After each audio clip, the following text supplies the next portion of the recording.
Hello and welcome to another Let's Play.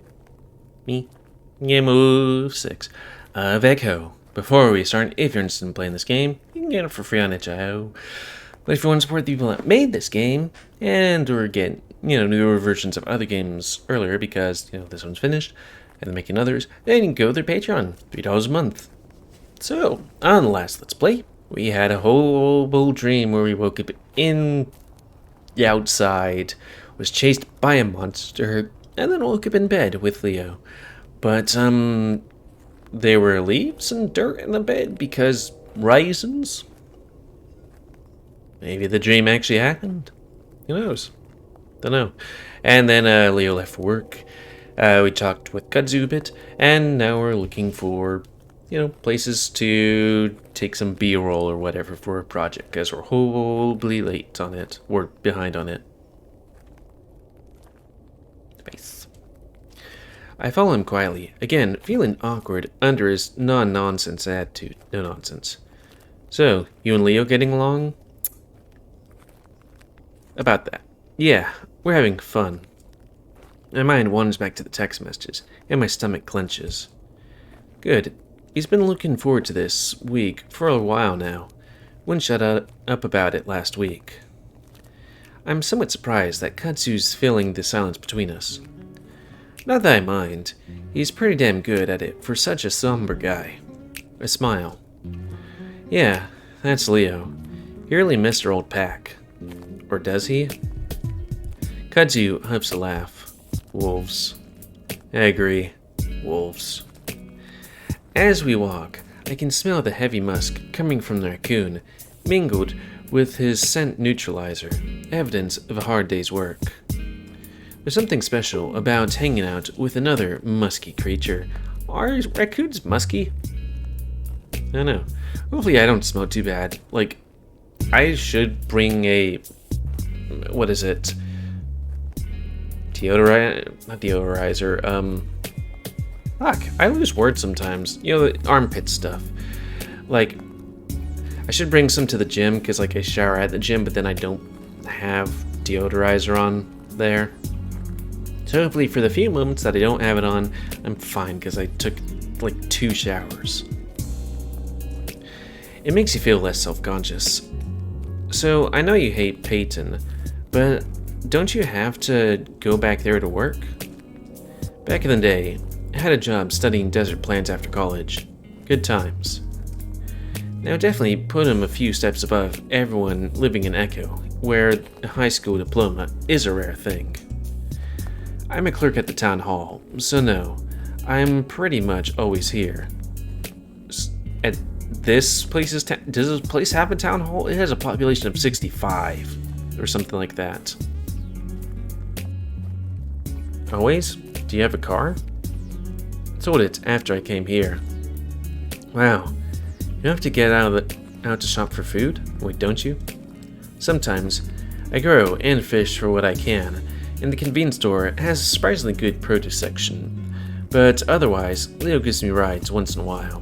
Ah, gotcha. Again, I'm curious about what exactly happened in Peyton. I guess they could also have, what is it? Amazon, but for... yeah, Amazon. Also, this scenery looks familiar. Granted, West Texas does look very much like this. I'm gonna be gone by tomorrow, and I don't find the question to be too intrusive, especially with all the information he's provided me so far. So, I don't want to be nosy. I don't. I let the statement hang for a moment, and Kudzu turns his head towards me. Then maybe you shouldn't ask? That stops me short, and I almost stopped walking. I feel my face get warm under the heat of the sun. I glance over at the raccoon. My expression isn't accusatory or angry. It's just a neutral, as it always is. Makes me wonder if this is just the raccoon's way of speaking.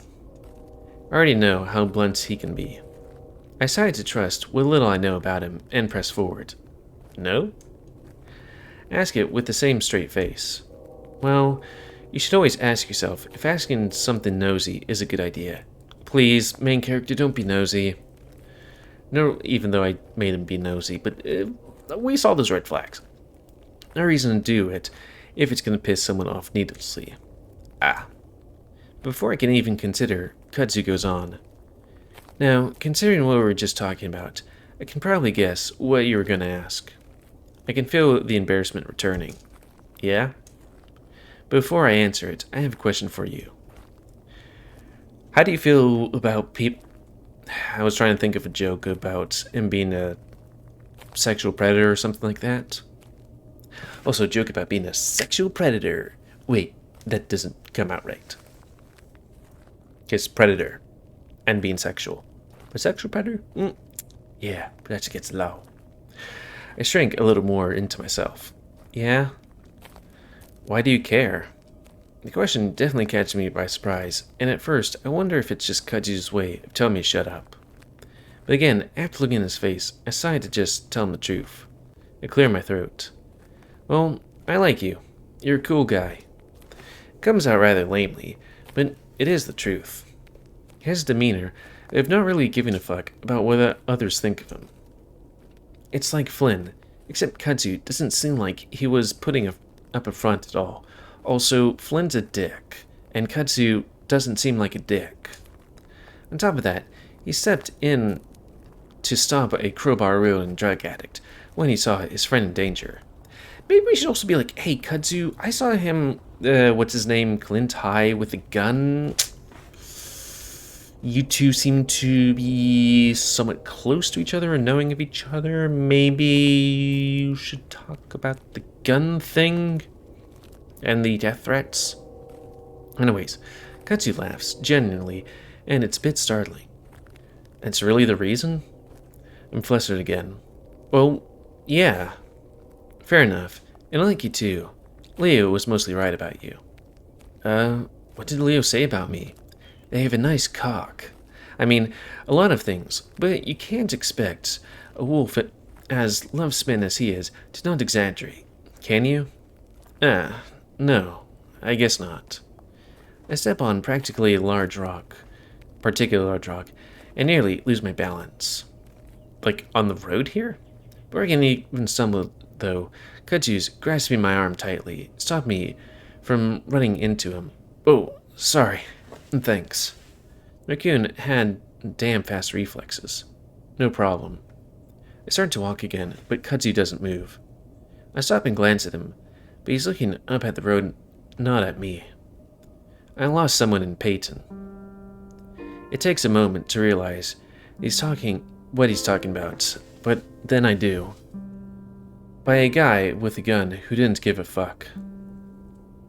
I swallow and don't say anything, looking down at the ground. Happened on the same street we lived on. Of course I had no idea what to say, and wait for Kudzu to go on, but he doesn't. When I look up, I see he's looking right at me. I swallow. Yeah, that would make sense that would make me want to move on too. Yeah, people, and there's less of them here. I'm sorry. Kudzu looks back at me. Why? At my mouth, before I can say anything, Kudzu smiles. Kidding. I let my breath out in relief and laugh a little. Well, should we keep going? I make as if to walk up the road again, but Kudzu doesn't follow. When I look back, he nods at the brush on the side of the road. It's right here. I wasn't expecting... Oh, is this the background for the smoke room in William's Roots when he meets the coyote or wolf or something like that? And there's like, I don't know, a spindle or something, or in the gum wrapper.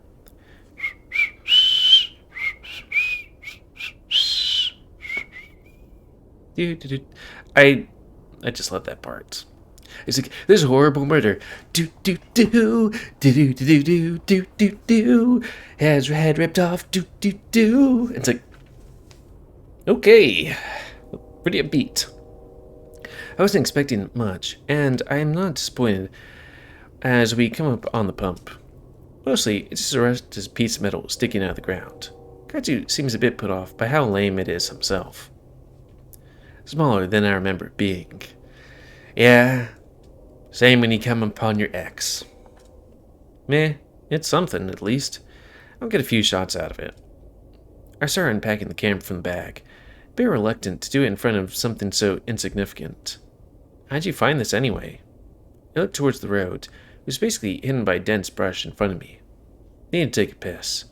I know my house is right there, but peeing outside is liberating. It can be. Ah. Speaking of which, I'm gonna go do that. He pauses. I can do it in front of the pump if you like, for effect. I force a laugh, wondering if it's the first time I've heard the raccoon make a joke. At least I hope it's a joke. My laughing turns into a groan, though, when I see the battery level. First my phone, now this. What's up? Katsu asks a bit deeper in the brush, facing away from me. My battery is low. I'm not gonna have enough for the school. Not gonna have enough for school. I have to go back and grab a spare. Oh, well, why don't you finish the footage for the pump while I run back and grab you another battery? You sure? Well, yeah, it'll be faster. I've been in his house a few times. Where's that? In a dock, on the desk, next to his computer. I swear I can actually read. Alright, I'll be back. But first a piss. And with that, Katsu jogs off into the brush and back onto the road. Within a minute, I feel like I've had all the footage I can get out of the pump. I sigh and rub my face, glad to at least be out of the sun, but annoyed that I've gotten so little footage for it. As I'm doing that, I hear the sounds like a gag behind me. What sounds like a gag behind me? I prick my ears and look back. I hear it again, but it's softer, more of a grunt this time. Maybe guess Clint? I'm almost positive that Katsu didn't go that way, but I can't imagine who else it could be. Katsu? I wonder if maybe the heat has gotten to him. I know how dangerous heat stroke can be. Getting a little worried, I start moving farther into the brush. I heard that in the game. That wasn't me. Again, I hear the gag, and it's much louder this time. Kid? You alright? Maybe I should put up the audio effect just a tad bit more. Sound volume? Yeah. You wanna hear vomiting? I push deeper into a bit more urgency, not 20 yards in, I come to a clearing. Nice little clearing. The ground is covered in dead grass, and the sun hits me again with a vengeance. I blink furiously, eyes watering under the brightness of the clearing and the blazing red behind my eyelids. After a few seconds, I'm able to pry my eyes open. First thing I notice, is a peeling trailer to the right, press up into the trees. I have some vague memories of a trailer back here, where a grumpy badger used to live. Straight in front of me of the meadow is a dead tree, one with dry, gnarled branches that twist up into the sky. The tree itself would be eerie enough, but it's what's under the tree that stops me dead. It takes a moment to comprehend what I see. Hanging from the lowest branch is a body. Long and thin, emaciated down to the skeleton. What's emaciated mean? We'll look it up. I remain right on the spot, my mouth hanging open. Disgustingly, my mind immediately goes to the camera. He's been trying to do that thing where you hang yourself slightly and jerk off. I don't know why. Yeah, showing footage of a dead body to the whole class. Yeah. Either I'd get an A for being edgy, or I'd fail for showing a fucking dead body. Probably expelled, actually. Yeah, probably that. We're not going to be that one YouTuber that went into that Japanese forest and showed dead bodies. I feel my stomach starting to turn, and I'm finally able to take my first step back. But then it moves. It's a quick jerk, one of the skeleton's hands reaching up spasmodically to its neck before slumping back down. With my eyes fully adjusted to the sun, now I recognize the color of the fur. the build of that skeleton-like body. Clint! On unsteady feet, I manage to stumble forward and reach out towards the ringed tail, aiming to at least hold him up until I can shout Kudzu over to help. Somehow, though, he's able to spin and face me, his face an expression of mortified fury. His eyes are almost glowing with how bloodshot they are, and his twisted muzzle is covered in drool, leaking down his chin onto his chest. Get back. Leave. What? Clint, what the hell are you doing? I move forward again, but Clint lashes out with a foot, hitting me in the knee. That's when I see his toes are touching the ground, at least barely. I stare in confusion and look back up to meet Clint's furious eyes. Fucking leave. Spit flies from his muzzle as I take a step back, completely at a loss for words. I don't... His bulging eyes move from mine to look over my shoulder at his enraged expression melts. His eyes grow wider. Slowly I turn around and my vision is filled with a mountain of brown fur. My eyes take a moment to draw out and focus. When they do, I realize that I'm actually looking at a bear. Like a bear or what? A huge one, even for a bear. A huge, naked, and carrying a long, thin branch. The bear stands in the direction I'd come from, grinning stupidly at me. So, like, not feral. Right? Because it's grinning and naked? Instinctively, I wind my stance, eyes looking left and right. All the reason has seemingly left the land of Echo, and now my brain is left to try and put the pieces of the crazy place back together. Watch as the huge tongue sticks out from between the blueberry lips to lick at them, sliding slimly between the gaps of missing teeth. Once he's done with that, he breaks out into a grin again, those black lips shimmering under the sun. This a friend, cat? The weirdly high-pitched voice is about as startling as its size. I look back at Clint, who's still struggling to stand on his toes, clutching the rope now. So hard finding a good switch back there. But now it's worth it. Infin, there two of yas. So hard finding a good switch back there. But now it's worth it ifin there's two of yas. I don't understand. The squeak that comes out of my muzzle seems to perk the bear's stubby ears, and he licks his lips again as he eyes me up and down. I should get going. Sorry about seeing. The words fail me as the bear takes a step forward and starts sidestepping, preparing myself to make a run for it. The bear mimics my stance, and my stomach drops as I see him take another step forward. I change my trajectory and back away instead. This time, he doesn't follow me, just grins as he watches me move back into the brush. Clint struggles at the end of his rope, toiling around lazily as he tries to get a foothold. I get one last look at his face as he spins around, and am struck by the expression. For a moment, I'm 9 years old again, running behind the buildings on Main Street, probably from imaginary foreign agents of some kind.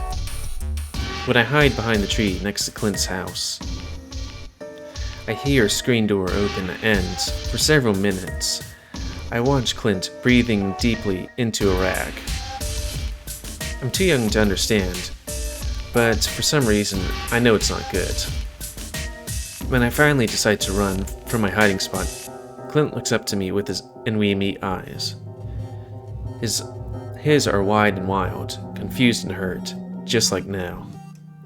I stumble into the brush, finally feeling like I'm far enough away, and turn and really make a run for it. Kudzu is standing next to the pump when I get back, holding a battery. What? I grab his arm and yank him towards the road. Come on. I mutter under my breath before jogging down the road, Kudzu close behind, looking over his shoulder. It's not until we reach the end of the road, turning onto the main street, before I'm able to slow myself down, tell Kudzu what happened. Holy shit, that's Brian. Who? I'm still panting, sweating heavily under the heat after a short jog down the street. So was he just kind of like hanging there, or was he just... Did it say he was naked? I said the bear was naked, but it didn't say whether or not, Clint was. Big-ass bear that lives in the brush, right? He has a trailer in there. I don't know him. Did he move here after I left? I thought that a badger lived in that trailer. I assume so. He was there when I got here. Well, what the fuck was he doing? What the hell did I just see? My mind is still trying to process it. I don't have an answer. Can't say I'm surprised, though. Are you serious? That's just the most fucked up thing I've ever seen. Besides, you murdering your friend. But anyways. Kudzu smirks. Well, I guess I would have had to have been there, huh? Yeah. I stare at him. Yeah, I guess. But for what I know of Brian, he's dumb and violent. Pretty sure he came here because he caused too much trouble in Peyton. It's Clint that's the fucked up part.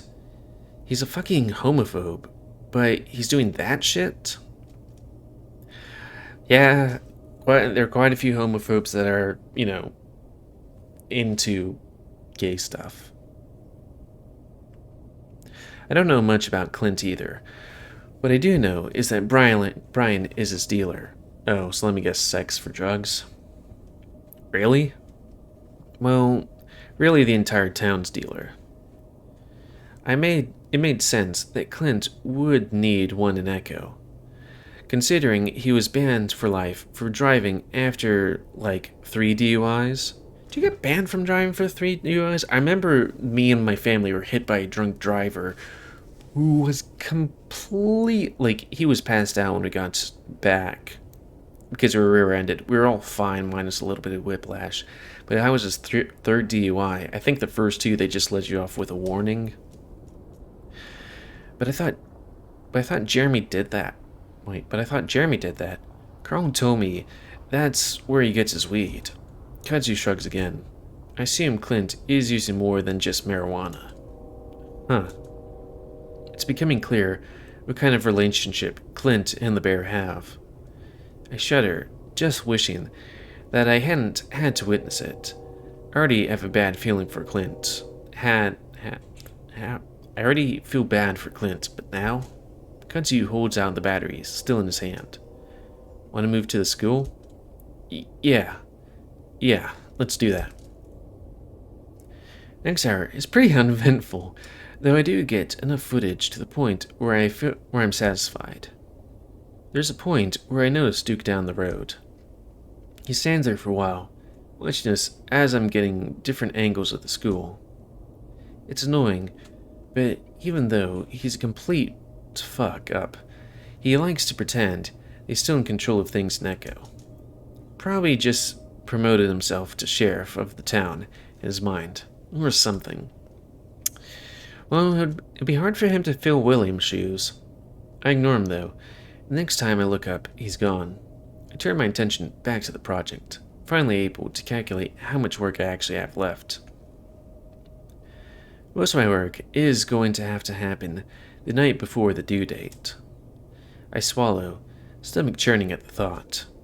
On the bright side, all the stress is pushing the memory of Clint being hanged and whipped out of my mind. Later on, I finally get another text from Leo, just before my phone dies. Hand back. I'm hungry. We should meet at the diner. Sure. I invite Kudzu to come along, but he tells me that he can't stand diner food, and that he was going to go fishing anyway. It's too bad, because I've already been because I've been really enjoying the raccoon's company, and fishing sounds relaxing. I try to exchange numbers with the raccoon, but my screen dies the moment I turn it on. Kaji takes my number, though, and promises to text me. I'm feeling better walking to the diner, but when I remember what happened with Leo, what I might have to do, should I bring it up now? I don't even know where it'll end up going. Could I even trust him again? Well, I feel like this could be a scene right here, so we might want to cut it early. Ugh. Yep. Just seeing a crackhead dangling at the end of a tree about to get whipped by a big naked bear who's probably fucking him in the ass. I would also like to know what was up with Clint's father. Because it's something fucked up, but we don't know. Drugs? Some sort of sexual horrible thing? Don't know. We might learn in the future. But anyways, that's going to be the end of this Let's Play. So, please comment, because I like comments, times you like, dislike, tips, tricks, always. If you like my YouTube and like to grow, then please like, subscribe, and share the videos to help it grow. Please remember to spay new animals to help control the pet population. And until next time, let's play GamerWolfSix of Echo. Oh, and before I forget, if you're interested in playing this game, forget itch.io. If you want to made this game and are making others, Patreon, $8 a month. If anybody's just seen this chill little background right here in this nice little city right here, and it's like, oh, there's not enough people to even fill that building. Well, thanks and see ya.